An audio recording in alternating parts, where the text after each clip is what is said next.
witches! Thank you so much for joining me today, and happy Friday to everybody. For today's video, I wanted to share a spell with you guys because I feel like we haven't done that in a while. It's been a lot of me like talking at you and not showing you cool witchy shit. So that's what we're doing today. Now, this is a super beginner friendly, super easy candle spell to do. And the intention for this spell is to attract a beautiful group of friends. So I know that there has been a lot of interest in connecting with your community. So if you wanted to tailor this to be like witchy friends, totally awesome, and I encourage you to do so. And also remember that you have tons of witchy friends here in the community, so don't be afraid to reach out and be like, hey, I like your style, you seem really cool. So there are quite a few ingredients for this spell, but I feel like these are all awesome things to have on hand anyways, so like, treat yourself is all I'm saying. But the first couple things you're gonna need are crystals. So for this spell, you will need 4 different crystals. You will need citrine for happiness and joy,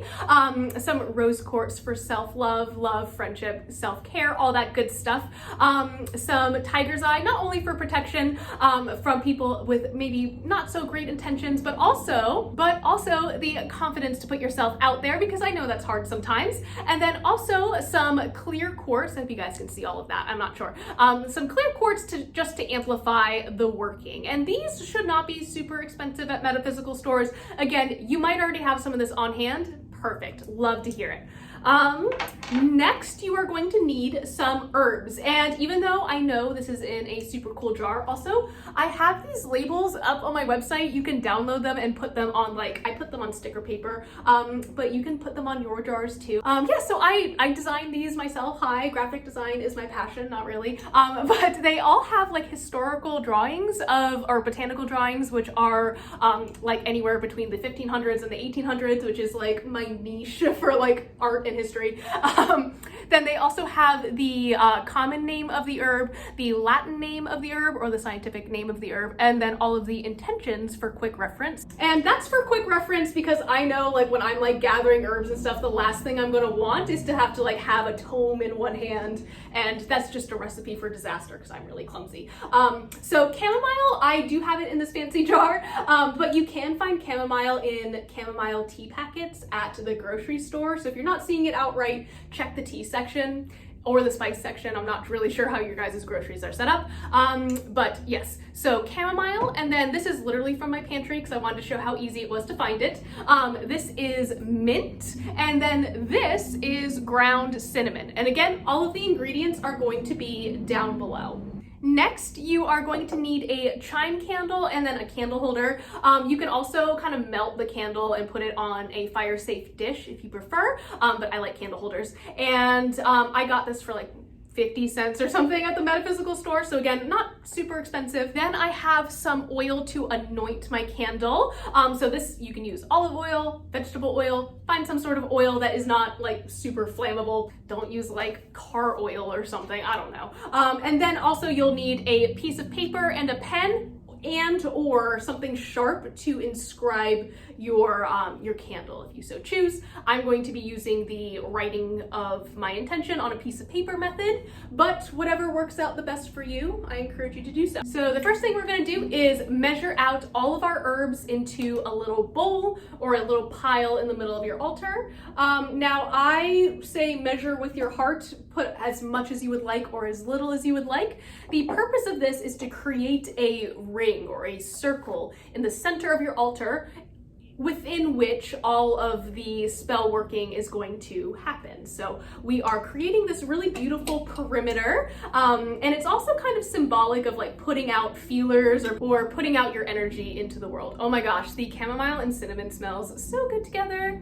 And then some mint, and then I'm just going to mix this up with my finger. You can use your wand, you can use a crystal if you so choose, if you have like a rod or something. You can use an athame, you can use any tools you would like. A spoon also works, of course, but that's no fun. No, I'm just kidding. I am going to work in a clockwise motion, and I'm going to think about the types of friends that I want to attract. So this might be witchy friends, maybe friends at school, maybe you're going to a new school and you're just like really hoping, to make some really good friends. whatever that intention is for you, I encourage you to mix this all up. Now, if you have a pile on the center of your altar, just take a little bit and put it to the side. But if you have it in a bowl, pour like most of it, like 3/4 of it onto your altar. So we're gonna do that. And the bigger chunks can totally go on your altar. The rest we're gonna use to anoint the candle. And sometimes those bigger pieces don't really stick to the candle super well. So if you have like some of the bigger chamomile blossoms, feel free to use that for your circle making. And then once I have my little pile on my altar, I'm gonna start in the center using my finger and work in a clockwise direction to create kind of like a well or a little circle in the center of my altar within which my working is going to take place. So I'm trying to like evenly distribute all of the herbs, really just make it as big or as small as you would like, just as long as it surrounds your candle.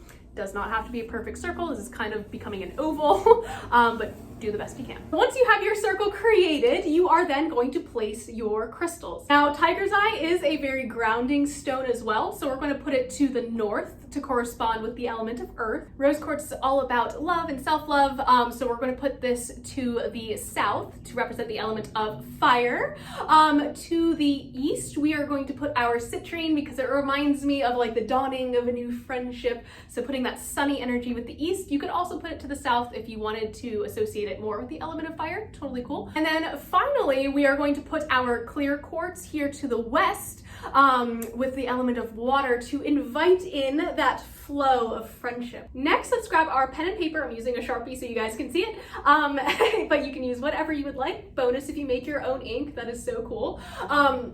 But on this piece of paper, you're going to write your intention out. It might be helpful to practice it before carving it into a candle or making it into a sigil, which you can totally do in your book of shadows instead of like a little slip of paper. Whatever you want to do, feel free to do that. But for this, I am really thinking about the types of friends I want and in what area of life I want those friends. So, you know, maybe you're feeling lonely at work or you're feeling lonely at school or something like that, or you're looking for more witchy friends. Whatever that looks like for you, I encourage you to write that down. So for me, I'm gonna write, so for me, and yes, I am that person who writes really big at the beginning and then runs out of room, but I wrote, I attract friends who benefit my personal growth. That's just kind of like a general good thing to have around, but feel free to write out whatever intention you would like and then fold it up and stick it right in the middle. Now, if you are going to create a sigil out of this intention, I encourage you to do so, or perhaps want to, you know, if your intention is just to attract friends, maybe writing friendship along the side of the candle, whatever works for you. Then we are going to grab said candle and then your anointing oil. And I want to draw in friends. So I'm going to start at the top and rub the oil down the length of the candle. So you're attracting in friendship, right? You don't want to put things out, you want to attract it in. So you're putting the oil down like that. And a little goes a long way, so just be careful. We don't want to start any fires. And then once your candle is ready to receive some of our herbal allies, you can just sprinkle it right on that candle. Be sure you carve your sigils or any symbols into the candle before you do this step. I can't remember if I said that before, but yes, do that first. Otherwise it will be really difficult. So let's see, I like to get mine pretty coated. Don't be afraid to get messy. Being messy means you're just doing the work, so don't worry about it. Doesn't have to be perfect. So now my pink candle is covered in cinnamon. I'm going to put it back in my candle holder and place that on top of the intention. I just looked in the mirror and I had cinnamon like across my forehead like Simba in the beginning of The Lion King, and I'm so sorry, I'm a very chaotic practitioner. But the final step of this spell, of course, is just to light the candle and allow it to burn all the way down. Now be careful and make sure you keep your eye on it if it has herbs and stuff, because they can catch on fire as well. So just be sure you're keeping an eye on it. And yes. I hope this spell serves you guys really well, and I hope that you find your mystical little friend group, and yeah, I would love to hear your experience. Feel free to add anything you would like to this method. This is kind of just a simple framework, and yeah, thank you guys so much. I'll see you in the next one. Bye!